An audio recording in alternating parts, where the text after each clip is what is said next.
Let us begin with prayer. From Psalm 119, verses 9 through 16. In the name of the Father, and of the Son, and of the Holy Spirit. Amen. How can the young keep his way without fault? Only by observing your words. With all my heart I seek you. Do not let me stray from your commandments. In my heart I treasure your promise, that I may not sin against you. Blessed are you, O Lord, teach me your statutes. With my lips I recite all the judgments you have spoken. I find joy in the way of your testimonies, more than in all riches. I will ponder your precepts and consider your paths. In your statutes I take delight. I will never forget your word. Amen. In the name of the Father, and of the Son, and of the Holy Spirit. Amen. Hello students, welcome to the third module on sin, purity, and holiness. Let me begin with another quotation from our patron saint, John Henry Cardinal Newman. This is from a sermon that he gave in 1840 on sin. All teaching about duty and obedience, about attaining heaven, and about the office of Christ toward us, is hollow and unsubstantial, which is not built here, in the doctrine of our original corruption and helplessness, and in consequence of original guilt and sin. Christ himself indeed is the foundation, but a broken, self-abased, self-renouncing heart is, as it were, the ground and soil in which the foundation must be laid. And it is but building on the sand to profess to believe in Christ, yet not to acknowledge that without him we can do nothing. So it's obvious that St. John Henry Cardinal Newman takes sin very seriously. And so for the next hour or so, we want to meditate first on sin, and then on purity and holiness. And we'll see how these categories are related and also very distinct. One of the problems is that when we think about purity, at least today I find in modern popular Catholic thought, we tend to think of purity in terms of righteousness, avoiding sin, especially sexual sin, and we think of impurity, uncleanliness, as being in a sinful state. And I want to show how that's both somewhat true, but mostly not quite accurate. But first of all, let's begin with sin. All of the stuff that we're going to talk about today, for the most part, is rooted in a part of the Torah that we call the Priestly Corpus. And for the most part, the Priestly Corpus is located in the book of Leviticus. The book of Leviticus, we call it that because it was associated with the priests who came from the tribe of Levi. But there are other writings in the Torah that are not just in Leviticus. So, for instance, in the book of Genesis, the creation account, we've already talked about that. Much of the story of Noah's Ark is from the Priestly Corpus, and also the instructions in the book of Exodus on how to build the tabernacle. Those would come from the Priestly Corpus as well. Within the Priestly Corpus, there are other documents. Especially, we won't talk a lot about this part of the Priestly Corpus, but from Leviticus chapter 17 through chapter 26, there is a distinct section, a document that we call the Holiness Code. And this is kind of a rewriting of Torah with a particular interest in priestly perspectives. Starting in verse 17, or chapter 17 of Leviticus, we have the instructions to stay away from blood, because the life is in the blood. No one is to eat blood in the Levitical Code. And then the next chapter are all about these weird sexual aberrations, sexual sins that Israel is to avoid. And a lot of moral instruction, but the way that it's presented is from a priestly standpoint, and its main concern is keeping Israel holy. We'll talk about what that means later in this lecture. And then we also want to recognize that the entirety of the Levitical Code, of the Priestly Corpus, was edited and refined in what we call the Priestly Redaction. Probably, we're not exactly sure, but this was probably completed around 400 BC during the Persian period in Israel. So the things that we're talking about, again, just a reminder that there's kind of a complicated history behind these texts. And so it's not so simple as to say that Moses wrote such and such in the book of Leviticus, or when you're comparing texts in the Bible, you have to be careful when we compare a historical text from the time of the kings with something from Leviticus, because it's not always really clear that the laws that we have in Leviticus were functioning at the time that those events that we're reading about. So just beware. Don't be too obsessed with this either. That will just suck the life out of the Bible if you start getting obsessed with who wrote what, when, and why. First of all, you want to receive it as God's Word. And for the most part, thinking about these things isn't going to help you receive it that way. So let's start with talking about definitions of sin. What is sin? And the basic word for sin in Hebrew is chata, and it literally means to miss the mark. Maybe you've heard that definition before, that to sin is to miss the mark.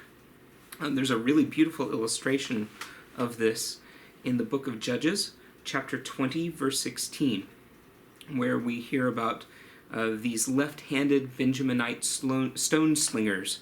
Almost said sloan stingers. So these Benjaminites were evidently very handy with a stone and a sling, and it says that they could aim at a hair, like a hair on your head. They could aim at a hair and not miss. So they could hit the bullseye every time. And the word that's used there in Judges 20, verse 16, where it says they would not miss, is the same word for sin. So it means you're aiming at the target, you have an intent, you have a goal, and you just can't quite hit the mark. Amazingly, the Greek word for sin, hamartia, and this is the word that shows up throughout the New Testament, as well as in the Greek translation of the Hebrew Bible, the Septuagint, hamartia means exactly the same thing. It's used in precisely the same way. For instance, in Homer, he describes men throwing spears at one another and missing, and it's a hamartia, it's a miss. To me, I find some encouragement, comfort in this, because it's an acknowledgement that very rarely do we wake up in the morning with our hearts set on evil. We're not intending to rebel against God. Usually when we sin, we're trying to pursue a good. We're pursuing it in the wrong way. We're pursuing it in a disordered manner. We're pursuing it perhaps to an excessive degree. So for instance, you think about the sin of gluttony. Eating is good. God gave us food, not just to nourish us, but also for pleasure. I think we can acknowledge that. But when we fall prey to gluttony, we are giving ourselves over to the pleasure to that good of eating in a way that's not appropriate, to an extreme. Okay? So we've missed the mark. We have to eat. Eating again, is enjoyable. It's a gift from God, but it proves to be such a temptation to us that we often sin with this very good thing. Now, we do know that you can sear your conscience, and you can become so depraved that you will actually pursue wickedness for the sake of doing wickedness. That is a reality. And some of the other words that we'll talk about perhaps maybe touch on this a little bit. But the starting place is just missing the mark. We're aiming at the target, but we can't quite hit it. Some of the other words for sin are Pesha. Pesha is more like a crime. A poshea in modern Hebrew is a criminal, like an Al Capone type. He would be a poshea. So a pesha is a crime. Any sin that's committed against God, in a certain sense, is a crime. But this is really talking more about serious sins, with intent, premeditation, and all of that bit. It's plotting to do something that is against God's law. And that goes along with another word that's not used very frequently, but sometimes sin is described as mered. Mered. A mered is actually rebellion. And sometimes when we sin, we're actually shaking our fist at God and rebelling against Him, saying that we don't want to obey Him, we want to follow our own will instead. And then two other words. Avera is just a transgression. La'avor is to cross over. So an avera is when there is a boundary and you step over the boundary. Now this can be intentionally or unintentionally. So one of the things that we find in the Old Testament is that even sins that are not committed with intent are regarded as sinful. This is something that's different. I would say we have a development from this in moral theology.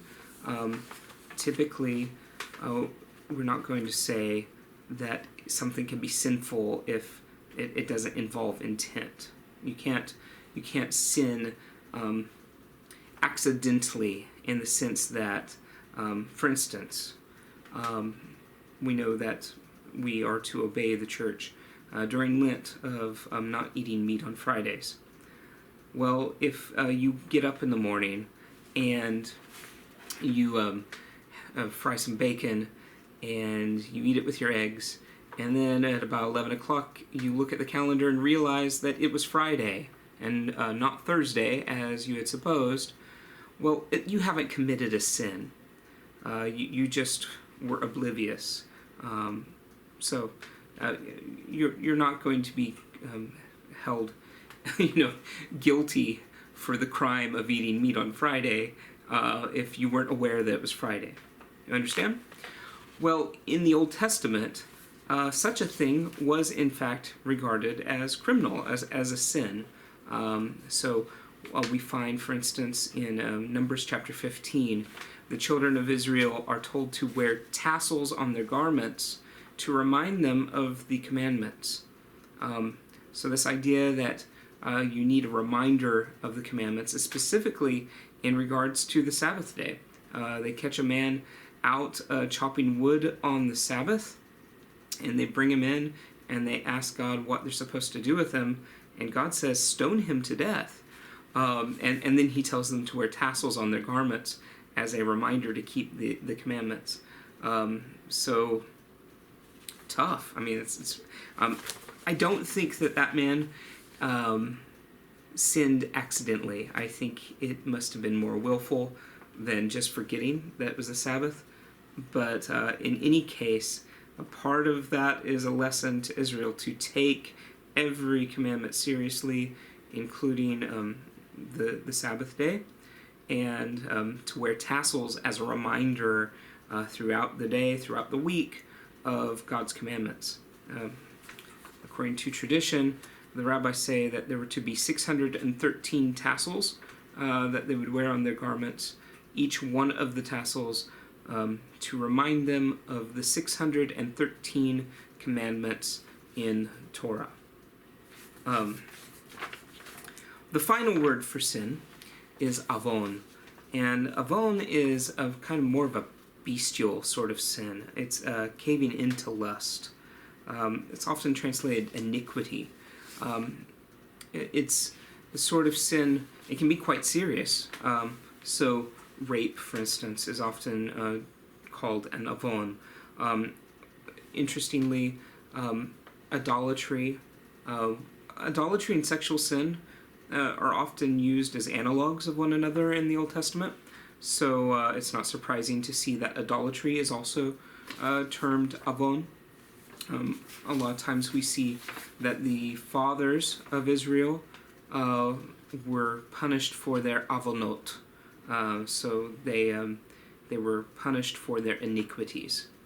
But this is not, I would say it's not as severe of a term as Pesha or Mered. It's not a rebellious sin. It's not as premeditated. It's more caving into a temptation, but still quite serious. So these are the major categories of sin in the Old Testament. I want to say a few words about original sin. Interestingly enough, our Jewish friends do not recognize the doctrine of original sin in the Bible. I sometimes wonder if their doctrine on original sin, or their lack of doctrine of original sin, actually isn't a response to Christianity, because there are plenty of places in the New Testament, for instance, but in other extra-biblical Second Temple period documents that do talk about original sin. So, for instance, in the book of Second Esdras, or Fourth Ezra, there is a lot about original sin in that book. Of course, St. Paul in the book of Romans seems to describe original sin, but they would say this is a later Christian idea that emerges maybe with Paul, but that Paul is breaking away from mainstream Judaism when he suggests that we somehow suffer because of the sins of Adam and Eve. They don't see that story in the book of Genesis functioning that way at all. And they really consider our doctrine of original sin to be unjust and problematic. I do think that there is a nascent doctrine of original sin in the Old Testament, but we have to be careful with this. You see the seeds there, but they're not fully developed at all. And when we read, for instance, the story of the fall of man in Genesis 3, we read that through the lenses that St. Paul has given us in Romans chapter 5 and chapter 6. And so we should be aware of that. Now, I think the Holy Spirit is responsible for both of those texts of Scripture, but just to be respectful of our Jewish friends, to recognize that this is not, as you would say in Hebrew, muvan me'alav. It's not evident, self-evident. It's something that you have to ponder a little bit. And with the further revelation of the New Testament, I think we understand more the story of the fall in Genesis. So without St. Paul, it might be more difficult for us to see the consequences of their sin for us today. I just want to suggest that. That said, I do think that there are a lot of places in the Old Testament that touch on original sin. And let's look at a few of those. First of all, we have the magnificent prayer of David in repentance, attributed to David at least, in Psalm chapter 51. And in the middle of his prayer, in verse 5, he says,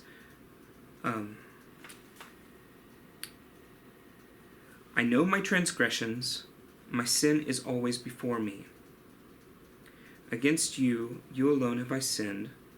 I have done what is evil in your eyes, so that you are just in your word and without reproach in your judgment. Behold, I was born in guilt. In sin my mother conceived me. So this is one of the proof texts for the early church in developing this doctrine of original sin. And it's pretty strong here. Now, I think we have to acknowledge that from a Jewish point of view, they would not read this as a blanket statement about just all of mankind.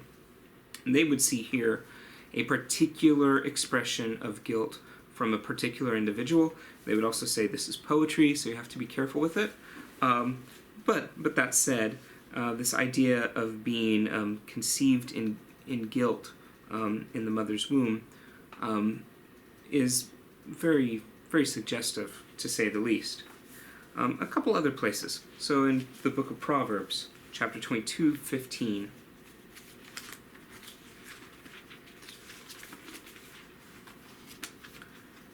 Again, we have to be careful with Proverbs because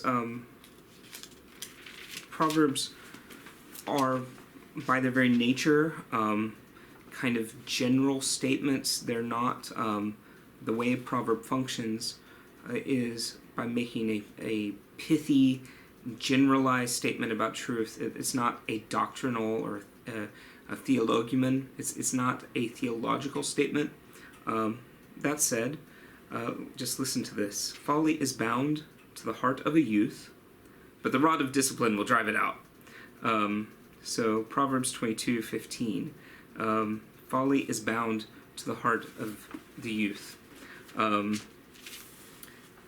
The solution offered there is a little problematic, to say the least.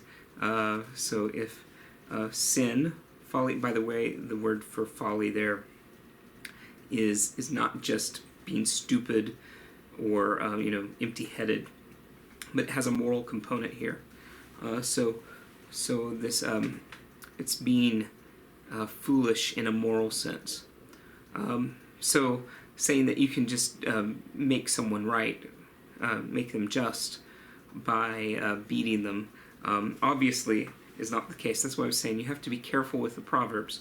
But perhaps I think it does kind of hint at this general idea that it doesn't take long for us to start exhibiting a bent towards wickedness.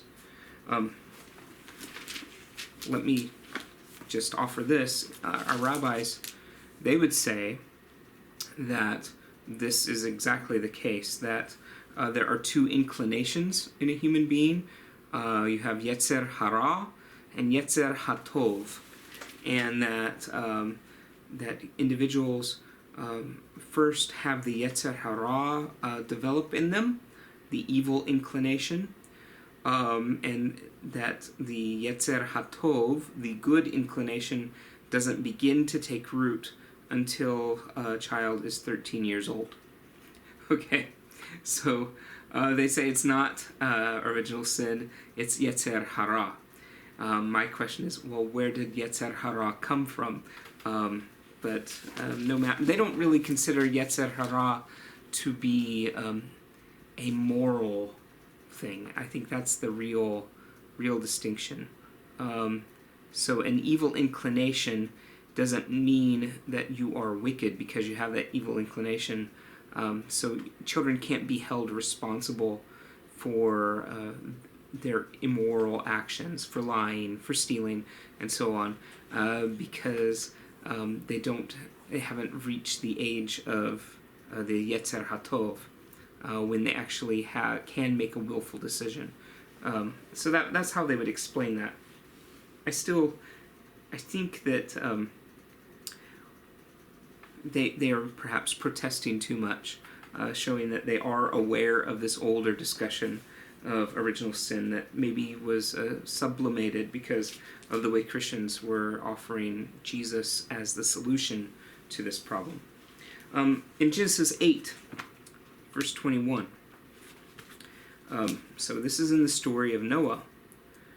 And there is another statement, a curious statement, that has caused some people to think, oh, this is talking about original sin. So I said Genesis 8, verse 21. This is after they've come out of the ark, and God smells the aroma coming from the sacrifices that Noah has offered. And then he says, "Never again will I curse the ground because of human beings." And then he says, "Since the desires of the human heart are evil from youth." So there again, from the very beginning, we find this inclination, there's something in our will, this concupiscence, moral theologians would call it, Catholic moral theologians, this desire to do evil because of original sin. Let's look at one last one, Jeremiah 17:9, and I'll list a few others that you can look up on your own. So going to the book of Jeremiah, chapter 17, verse 9. "More tortuous than anything is the human heart, beyond remedy. Who can understand it?" So a recognition that the human heart is tortuous. It's twisted and perverse and beyond our ability to comprehend what all is going on there. A few other verses, you can look these up on your own. Psalm 14, verses 2 through 3. Job 15, verses 14 through 16 is a very strong statement. Again, these are both selections from poetry, so that has to be taken into account. And then Ecclesiastes chapter 9, verse 3, another selection from wisdom literature. And so you see even the verse from Jeremiah, or actually the one from Genesis as well. All of these are poetic statements. And that's part of the reason that until St. Paul comes and gives us his marvelous theological exposition in the letter to the Romans, the doctrine of original sin, I think we have to concede, is not fully developed. So in the Book of Wisdom, there is a hint of this. It doesn't talk about original sin explicitly, but it does seem to indicate that all of the evils that we encounter in the world have their origin in the temptation of the serpent, who for the first time in Jewish literature is identified with Satan in the Book of Wisdom, and that he did this because of envy. So that's another text that should probably be thrown in there as well, is from the Book of Wisdom. Although it's not talking about original sin per se, it's talking more about Satan and his role as the tempter, going clear back to the beginning of human history. One last thing about sin before we move on to other matters. In the Old Testament, there's already an idea of mortal and venial sin and how these are different.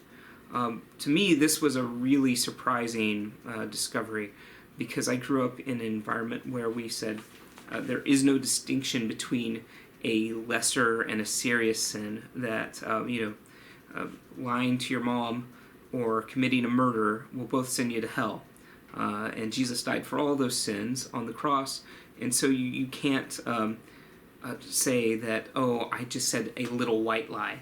It was kind of an effort to try and guilt us into behaving, that every time you tell a lie or steal a candy bar or have a lustful thought, that you're inflicting more punishment on Jesus on the cross, because Jesus died for each and every one of your sins, and so Don't try to compare yourself with others, saying, well, at least I'm not like Billy Bob over there who's cheating on his wife. That any lustful thought that you have in your heart makes you just as guilty as Billy Bob. There is some aspect of truth to this. I don't want to completely just sweep that away. I think it is good to treat all sin seriously. And yet, from the very beginning, if you read the Bible carefully, you can see that even the Bible itself distinguishes between lesser and greater sins. And one of the places that we see this is in the book of Numbers, chapter 15. Now, as you're turning there with me, please recognize, we already talked about Numbers 15 a little bit. So we're going back before the bit about the cloak, the tassels on the cloak. We're going to verse 27. Again, the story about the Sabbath breaker comes right after this. And I think that story is probably put there to illustrate the difference between these two sins that are described here in the book of Numbers.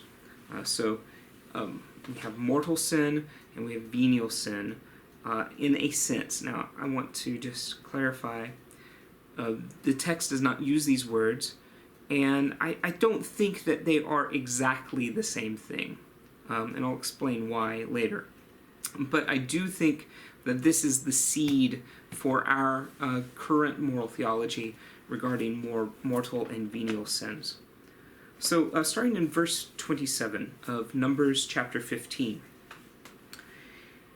If it is an individual who sins inadvertently or accidentally, the Hebrew word is bishgaga, on accident, or mistakenly. It's a little bit difficult to define. It's not just an accident, it's because they weren't being careful, I would say, is the best translation. So it could be the result of temptation because they weren't avoiding the near occasion of sin carefully enough. I think that would also fit in here. Things like I was talking about, though, forgetting that was the Sabbath and going out and doing some work and then realizing later, that would also be a sin in this category, bishgaga, inadvertent. But it's not just a failure to have presence of mind. It's not premeditated, I think, is the precise meaning. It's a sin that is without forethought. Okay? It's not just an accident. I think it can be willful, but it's not a planned out sin. So if the individual sins inadvertently, bishgaga, this person shall bring a yearling she-goat as a purification offering. And then it talks about how the priest will make atonement for this person with this offering. But then look at verse 30. Anyone who acts defiantly, in Hebrew it says with a high hand. Okay, they're shaking their fist at God. They're saying, I know what the law says. I know what Torah tells me to do, and I don't care, God. I want to do this anyway. All right? So anyone who acts defiantly, whether a native or an alien, reviles the Lord, and shall be cut off from among the people. For having despised the word of the Lord and broken his commandment, he must be cut off entirely and bear the punishment. And then we see what being cut off means. Now, I don't think being cut off from the people necessarily requires capital punishment. It means that you're no longer a part of the covenant people. But it can be a literal capital punishment administered. And we see immediately after this, the Sabbath breaker goes out, gathers sticks for fire on the Sabbath, and so he is stoned to death as a consequence. He is cut off from his people in as severe a way as you can cut anyone off. You kill them. And so a mortal sin, a sin committed with a high hand in the Old Testament, we see literally can be mortal. It can result in immediate corporal death. and perhaps spiritual as well. So that, I think, is the root of our teaching on mortal and venial sin. Again, there are some differences. We wouldn't say that someone who, like the illustration I was using earlier, getting up on a Friday during Lent and frying some bacon and then realizing, oh shoot, it's Friday, I shouldn't be eating this. That does not constitute a venial sin even. That's just a simple mistake. But that would be an inadvertent sin in Numbers. So there are some differences, but the point here is that the beginning of these categories of lesser and greater sins, a sin that results in death, and a sin that does not, that can be atoned for, you see that here in Numbers. The other distinction that I think is marvelous, that's really important for us to reflect on, is that there is no atonement available for sins committed with a high hand in the book of Numbers. The result is being cut off from your people. Full stop.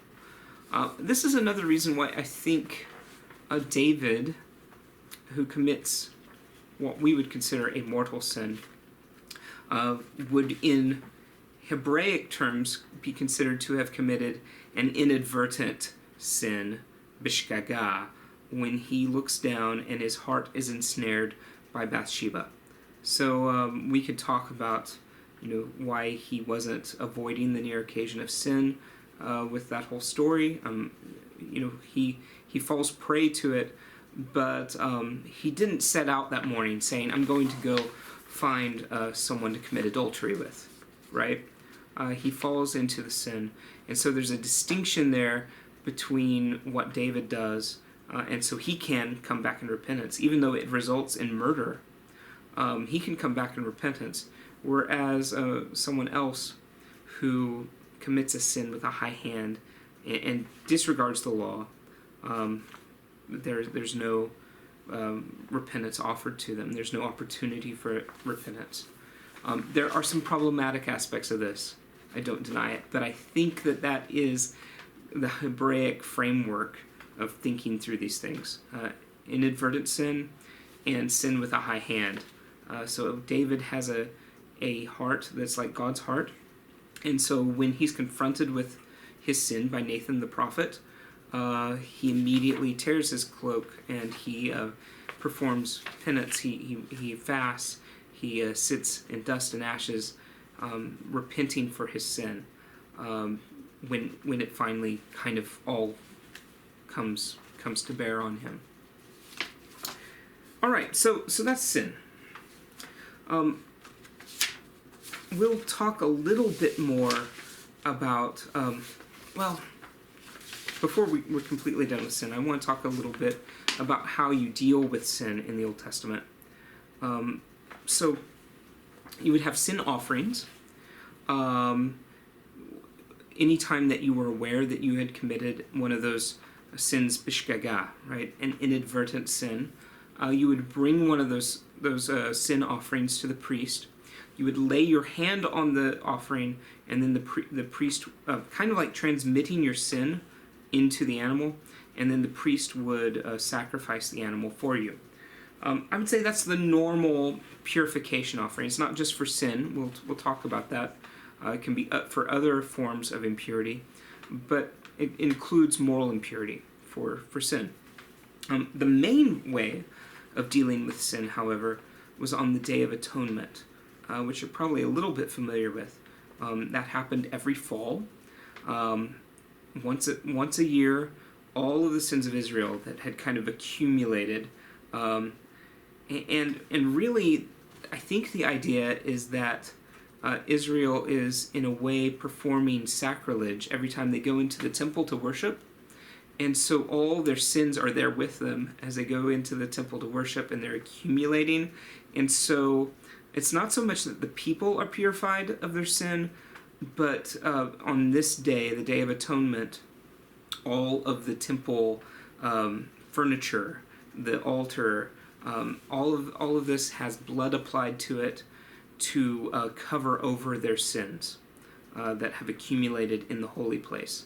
This is based on the teaching of a Jewish scholar named Jacob Milgram, who wrote a fantastic commentary on the book of Leviticus that I think really makes a lot of sense. So sins, they are almost imagined as having some kind of a psychical reality to them, and they're building up in the temple, and they have to be washed away with blood. And the only thing that can get rid of them is the blood. But so that's the normal way to deal with sin, is on the Day of Atonement. As Israel goes through history and they reflect more upon the rituals of that day, it becomes more and more about their personal purity, their personal morality, and less about the temple furniture. And then also, as we see in Psalm 51, personal repentance. So David then repenting for his sins. Those are the ways that you deal with sin. We do have a few places, maybe not as many as you would hope for or would expect, where God declares his willingness to forgive sin. The book of Ezekiel has some wonderful passages in that regard, but there's one in particular I want to look at in Exodus chapter 34. And this will conclude what we're going to say about sin for this lesson. So this is after the terrible crime of the golden calf at the foot of Mount Sinai. Moses has gone up to get 2 new tablets. He's brought 2 new tablets to God, and God now is going to inscribe once again the law, because Moses broke the first 2 tablets. Moses has begged to see God's face, and so God makes his glory to pass before Moses, and as he does, he gives his full name, if you will.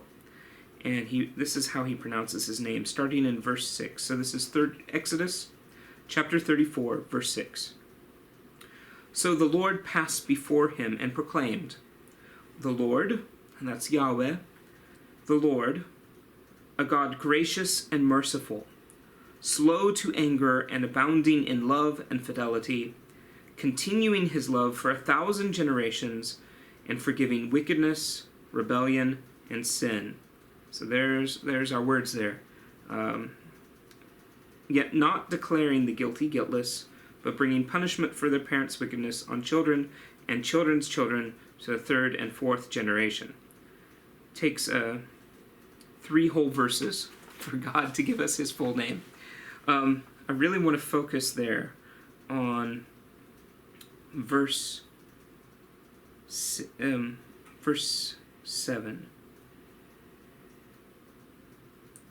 Forgiving wickedness, rebellion, and sin. What it literally says in Hebrew is nosei pesha v'avon v'chata. Nosei. Laseit is to lift up. So right now I am nosei. Ani nosei. I am raising up my Bible. Ani nosei. Okay?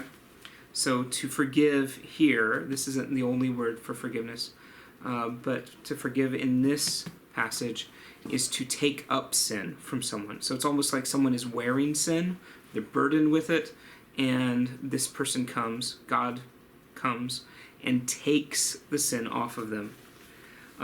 When we compare this is what's remarkable to me. If you go to Isaiah 53, the text about the suffering servant, which I hope that you're familiar with. We read it every Good Friday. Verse 12, there. So this is after it talks about him being striped, for our healing. It says, at the end of this, I will give him his portion among the many, and he shall divide the spoils with the mighty, because he surrendered himself to death, was counted among the transgressors. And then the last line, he says, he bore the sins of many and interceded for the transgressors. Bore the sins of many. It's the exact same word that's used in Exodus 34, verse 6 and 7. Hunosei, he raises up the sins of many. It's not just that he carried them off, but he bore them. He takes them away from them. He forgives them. And this reminds me of the episode in Exodus, in the Gospels, where Jesus heals the paralytic and says, "Your sins are forgiven," right? And the scribes, they ask, they say, "This is blasphemy. Who can forgive but God? Who can forgive sins but God?" Bingo. In Exodus 34, verse 6, we see God forgiving the sins of the transgressors. And here in Isaiah 53, in the prophecy of the suffering servant, we see that the suffering servant also bears the sins of many. He lifts them up. Hunosei et chatatam. He lifts up their sins. This, to me, is a strong suggestion of the divinity of the suffering servant here in Isaiah 53. It is not explicit. I think it's quite certain that the human author was not fully aware of what they're saying here, but the Holy Spirit was, and this is one of those places where you can see the Holy Spirit kind of dropping breadcrumbs for us that we can put together, and we put these passages and do an intertextual reading like this between Exodus 34, Isaiah 53, and the stories in the Synoptic Gospels of Jesus forgiving the sins of the paralytic. And it says something about Jesus for identity as God, as specifically the God who lifts up sin. All right, in the time that we have left, we have about 10 minutes, so not a lot of time to spend on this. I want to talk about two things: purity and holiness. So purity laws, when you think about, for instance, leprosy, someone who has leprosy has to declare themselves unclean, right? They are impure, and so they cannot live in the community. Every time a woman has a period, according to the law of Moses, she is unclean. So we have to deal with, is the Torah chauvinist? Is it treat women as though they're unclean just because they're women? When you think about kashrut, keeping kosher, so the dietary code, pork is unclean. Well, what's going on with this? If there's mold growing on your house, according to the book of Leviticus, you have a bad case of mildew in your house. It's unclean, and you have to tear the house down.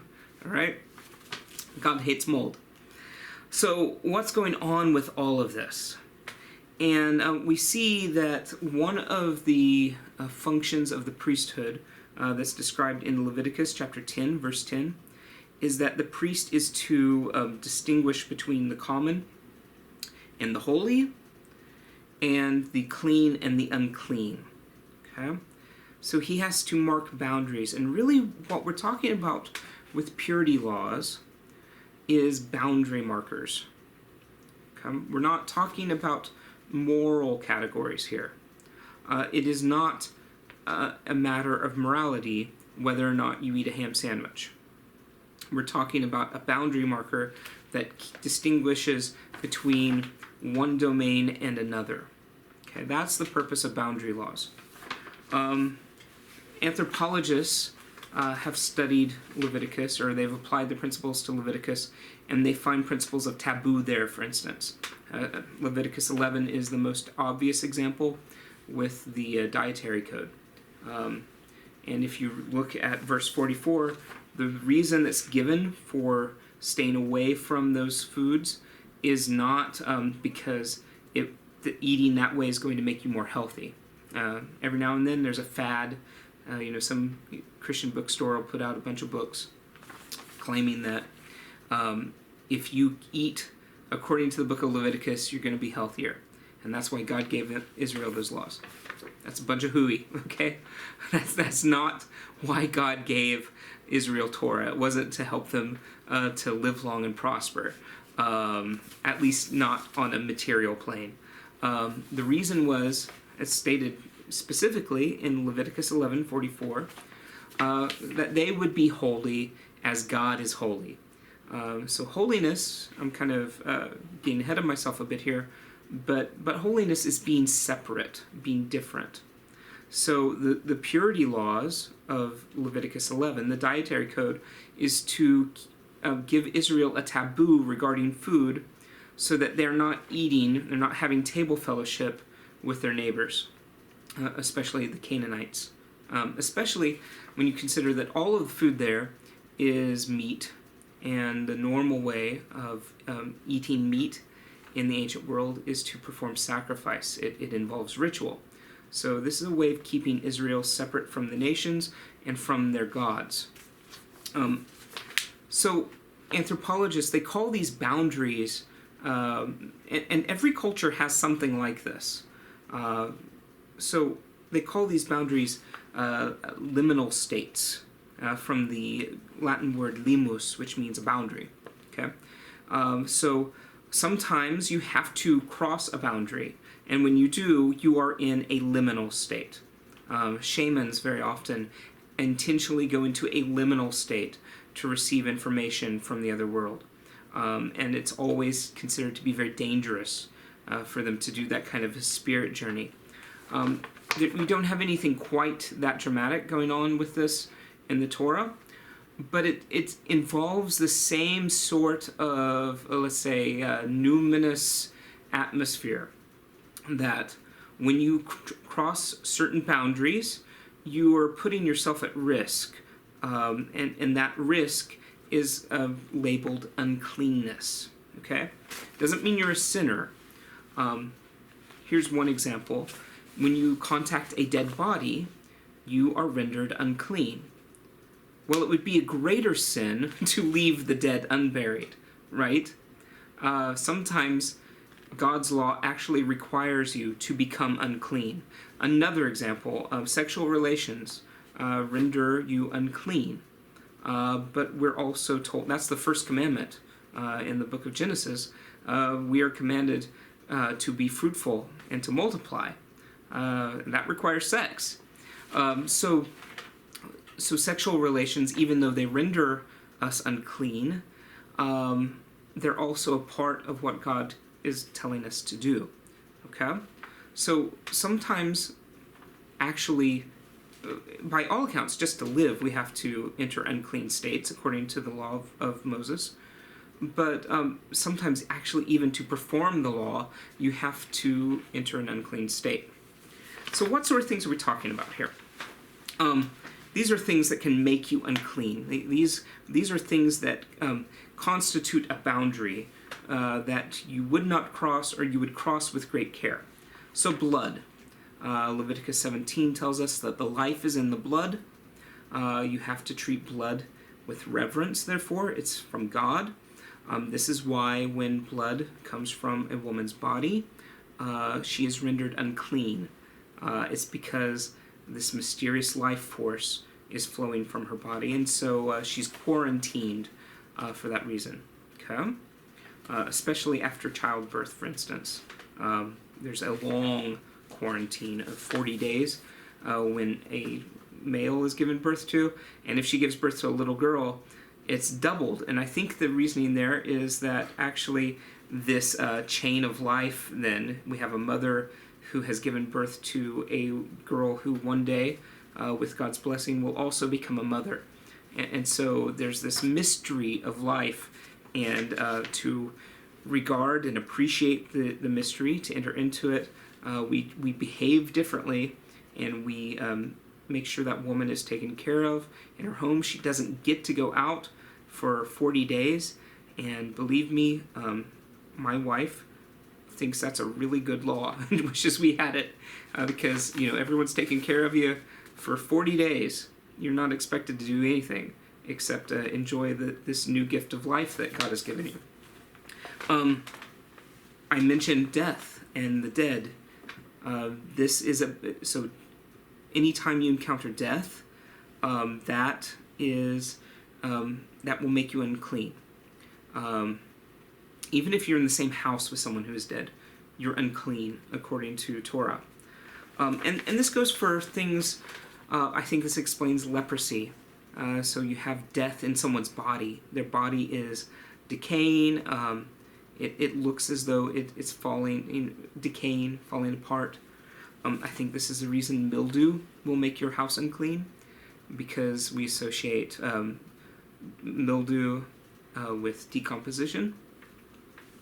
And so you have death in your house. It makes it unclean. Other people are unclean. The further away you get from the temple and from Jerusalem, the more contact you have with uncleanness. But here's the thing that might be surprising to you. I want to go ahead and get to this, because I want to make sure I have plenty of time for this. Holy things can also make you unclean. Contacting the altar, contacting sacrifices, they can make you actually unclean. In the Mishnah, in the tractate Yadayim, means hands, and it's all about purifying your hands. So Mishnah is a collection of oral law that the rabbis put together around the 2nd century of our Christian era. And there are 2 places that talk about how the scriptures can actually render your hands unclean. And this is how they say that a book is canonical, by the way, is if you touch it, it makes your hands unclean. It has the power to make your hands unclean. So, holding my lecture notes here, or picking up this dictionary of Hebrew, that does not make my hand unclean. But if I touched a Torah scroll, my hands would be rendered unclean. And to remedy that, I would have to put my hands under running water. That's all. And then I can use them for other purposes. The point is, I don't want to contact something that belongs to God and then immediately use my hands for a secular purpose. This is very similar to what we do in our churches. When you go into a church, I don't know about you, but I dip my fingers in the holy water font, and I make the sign of the cross, and then I do the same thing when I exit the church as well. And it's a way of marking off a boundary. I step into the church, and now I'm in the presence of God. It's not normal space. And then when I go back into the world, which God has also created, it's also good. But before I do that, it's just a little action to remind myself that I'm stepping out of the holy place into the secular world, right? And I think it's the same sort of economy of holiness and purity that we see working in Torah. It's a way of keeping us from treating things like childbirth and blood and dead bodies, of treating them without the reverence that they deserve.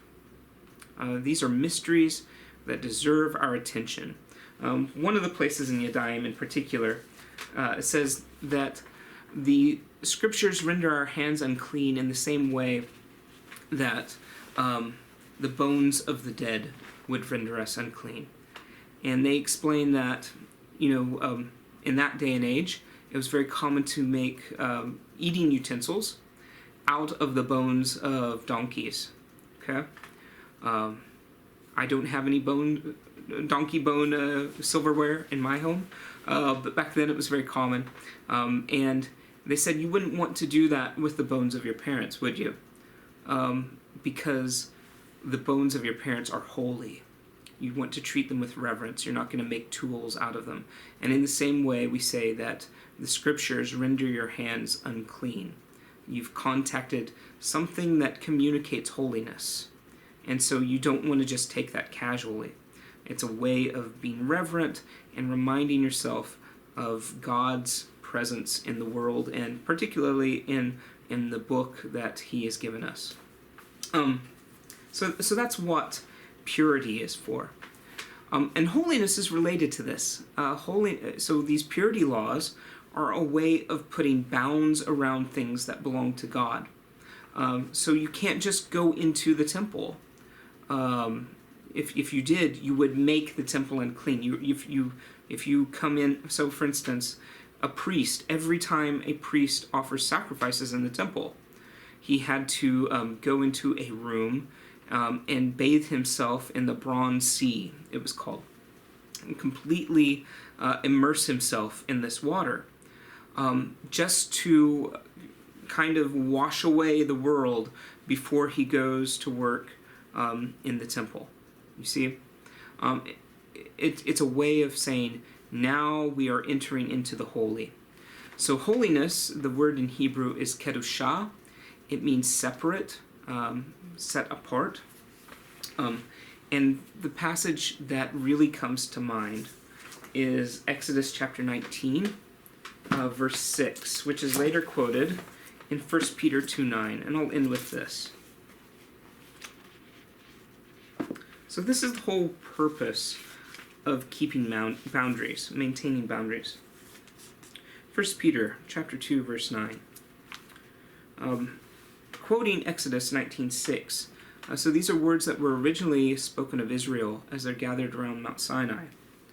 He says, "You are a chosen race, a royal priesthood, a holy nation, a people of his own, so that you may announce the praises of him who called you out of darkness into his wonderful light." So for us to be holy means to be set apart. And I think this is something that requires more reflection on our part. Do Christians look substantially different from the world, and how? What is it that distinguishes us, that makes us holy? What are the markers of holiness? And I think it's also a reminder to treat things that are holy in our life with the reverence that they are due. I know it's time to quit, but I just want to share a little anecdote from my own personal life that really helped me recognize the importance of holy things.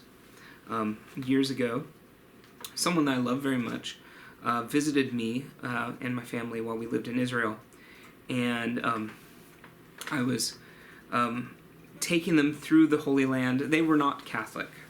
Okay? I was taking them through the Holy Land. We'd visited all these holy sites, and we were in Jerusalem, and we'd just gotten done seeing the Church of the Holy Sepulchre. Okay? I hope that some of you will get to see this with me.